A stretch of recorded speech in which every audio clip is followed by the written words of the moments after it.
Welcome to the Draft Brewery, where magical creations are made.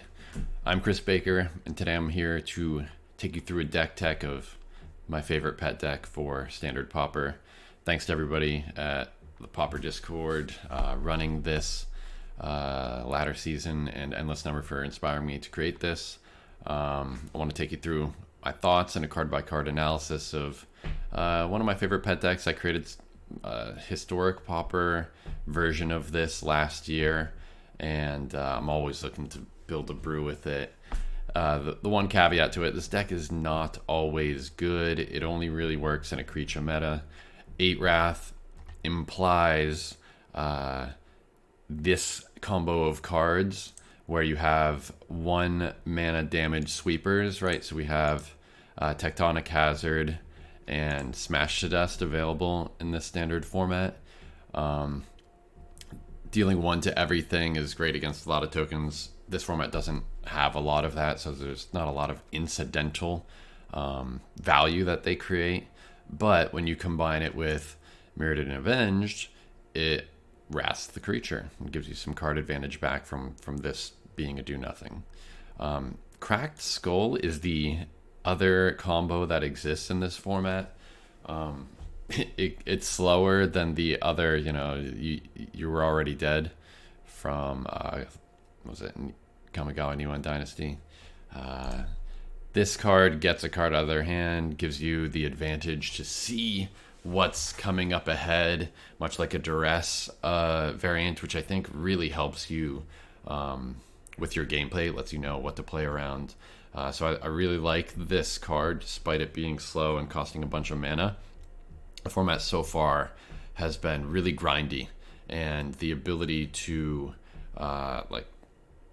you have time essentially to use this against most decks. Nobody's really going under you that much, or at least this deck preys on the decks that try to go under you, because the first few turns of the game you set up with Candy Trail, Mephitic Draft, Demand Answers, just to get a little card advantage, just to get a little ahead while they spit everything out on curve on the board, and then you combo and wrath them. And from there, if they rebuild or have cards that creatures that enter, draw a card, Novice Inspector, Inspiring Overseer, all those types of things, you can just do it again. And then eventually, this deck lacks win cons, but has this recurable win con. And so I think, in testing against Sparky, you don't learn a lot about how much value this has until you play against someone. I think Endless Number figured out, and I figured out, that exile removal is so pivotal in this format because of cards like Deathless Pilot. I love this guy in this deck for a few reasons. Let's say I don't have a Wrath, but I do have a Mirrored and Avenged. I can just block some big, all the 5/5 Death Touch creatures and trade with it. I can discard it to Demand Answers in the early game and get it back later. There's not a lot of graveyard hate in the format overall, and main deck. It's largely not main deckable. So this thing just doesn't go away. Trades with early game creatures, can trade up with Mirrored and Avenge, or if I have Cracked Skull on one of their bigger creatures, then it kind of creates just a game 1 problem for a lot of decks. The Tithing Blades are a necessary evil. I would love to not need them, since so much of the slots are dedicated to just wrathing their board. But sometimes you wrath their board, run out of ways to kill their very last thing, and Blade can help. Blade doesn't have a lot of excess value in the deck because there's no real creatures that you want to craft with it, other than this little 1/1 that Emergency Weld creates. So the endgame combo, Bark Form Harvester is my go-to choice here instead of Malevolent Chandelier, mainly because it can do put the card on your bottom of your library at instant speed. So not only does it protect against graveyard hate, it comes down earlier. 3 versus 6 mana is just, a lot lower, and can even block, 2 power creatures in the early game, and the reach is, sometimes helpful as well. But yeah, you're looking to not really play this card until you have to, until you have like 8 to 10 mana, where you can start putting creatures back in your deck right away. To protect against exile removal, again, we only have 5 total creatures to protect. Fanatical Offering is super helpful if they, want to play a Ride's End or something. If you have 2 mana up, you can put it in the graveyard, prevent it from being exiled, loop it through your deck again later, all while continually trying to kill other creatures and creating some card advantage along the way. This deck, yeah, can grind. I don't know necessarily what it doesn't do well against. I'm sure it's terrible against non-creature decks like the poison deck. The poison deck I haven't seen anybody play with. I haven't even tried to work on my own brew with it. It's kind of a boring deck in the format, I think. My whole appeal for standard Pauper is always it's unexplored. No pros are grinding it and posting deck lists. We should be trying to create creative things literally for fun and then seeing what works and iterating on it and kind of forming the metagame. So this deck is always a cool part of the metagame, I think. It's going to create a world where creature decks can be kept in check a little bit. I would call it control combo. It's not aggro, right? It's trying to win a late game, but it only really can do its thing if it gets the right A plus B combo of cards here. And sometimes you just don't draw them in the right order, or their threats are coming with, draw a card and they can keep up with your card advantage while chipping away at your life total. So in the past, Historic Pauper, maybe I've used Tendrils of Corruption to gain some life back. Reckless Bargain was a way to like gain some life back. So I think Candy Trail is kind of trying to fill that role, kind of like a, Lembas at home. If we can loop this through our deck, the Scry helps us find the right A plus B combo cards to get the Wrath effect to actually take place. Pretty good smoother. So I like that. Kind of hit on all these cards. Demand Answers. There's a few other cards similar to this in the format that you could use. There's one that plots at sorcery speed, though. I think the sacking an artifact is just another Fanatical Offering to protect the Harvester from exile removal, and combos with the draft here, so you get a Ichor Wellspring at home impression as well. Max card advantage, kind of we're taking a bit of damage along the way. This deck struggles against an aggro deck that can pressure you early, get that chip damage in, and then pressure you with more direct damage. Some of the black life drain effects, the risky shortcut type effects could potentially be a good way for decks to close out against the 8Wrath. I'm a fan of 2-color decks just going, +4, -4 starting life total with using the Bloodfell Caves and Jagged Barrens. The key addition here with this 20 land mana base with lots of card draws, some filtering, right? I really think Standard Pauper as a format, you lose when you flood, when the other person doesn't. If the other person can grind you out a bit more and just have things to do on board, and you top deck land and they don't, that's usually where the game starts losing control. And so 20 lands I think is historically low for a combo control deck. But I don't know. I'm erring on that side to just not be flooding in the late game. But the key addition of Escape Tunnel, it's just, a slightly better Terramorphic Expanse Evolving Wilds. The other ability to make a creature unblockable is largely irrelevant, but it's free. But the reason why it exists is because it's a shuffle effect. So a lot of the times in the game, I'll stabilize. I'll get to the point where I can throw down a Harvester, have it protected with an Offering, have tons of Candy Trails, Offerings, Drought Answers sitting in my yard with maybe some removal as well mixed in. I've created a board where maybe not many of us can attack. Maybe I can't get the pilot in. They have a bunch of 1/2s. I have maybe 2/2/2s or something. And I want to start looping my deck. and I got gas piling up, 8 to 10 mana maybe. I'm just putting 3 to 4 cards on bottom every turn, and you need a shuffle effect to really clear the mind and increase the density of your deck. So I think that's tech. Like if you don't have a shuffle effect in your deck, don't bother running your little Harvester Weld combo. Weld is the choice over like Dross, Skull Bomb, in this deck in particular, because the ability to get an artifact back, whether it's the Draft, the Trail, or the Blade, is added value, and it just only costing 2 mana is pretty nice. The 1/1 that it creates also combos with maybe a Mirrored Avenge or Cracked Skull and can deter an attack as well. Yep. So that's it for the main deck. Yeah, I try to a lot of 4-ofs, try to keep it pretty clean overall. Let's talk about the sideboard a little bit. Maybe what the cards are there for, kind of matchups. So yeah, Duress is a staple. I think some matchups it would be great to have 4, but I almost never seem to bring 4 in. Like control combo decks in general can't be heavily sideboarding, otherwise you lose the ability to like consistently hit your combo.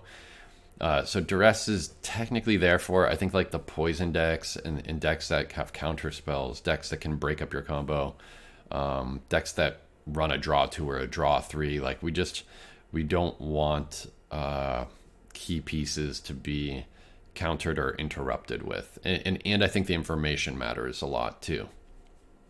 So yeah, big fan of Duress against some decks there.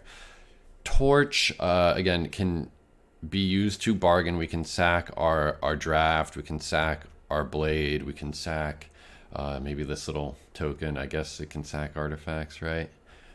Yeah, so it's another way of protecting Harvester. Dealing 3 damage to exile could be relevant against other pilots or other like clay statue things that can come back from the yard. The green-black kind of put a bunch of mill and creatures in your graveyard and make things cost cheaper deck. Yeah, the more things that you can exile. Sometimes they play the Maverick, the 1/1 that can surveil and put counters on guy when he comes back. Like just being able to exile is kind of important. Being cheap is important.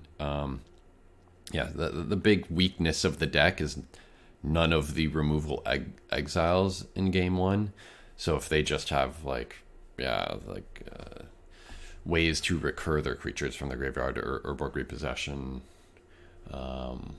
What else? Yeah, like the Unseal Necropolis, mill 3, return 2 creatures. Like they can keep up with your card advantage and just keep putting out threats despite you killing them if they just rebuy them. So yeah, exiling is going to be an important thing to potentially have.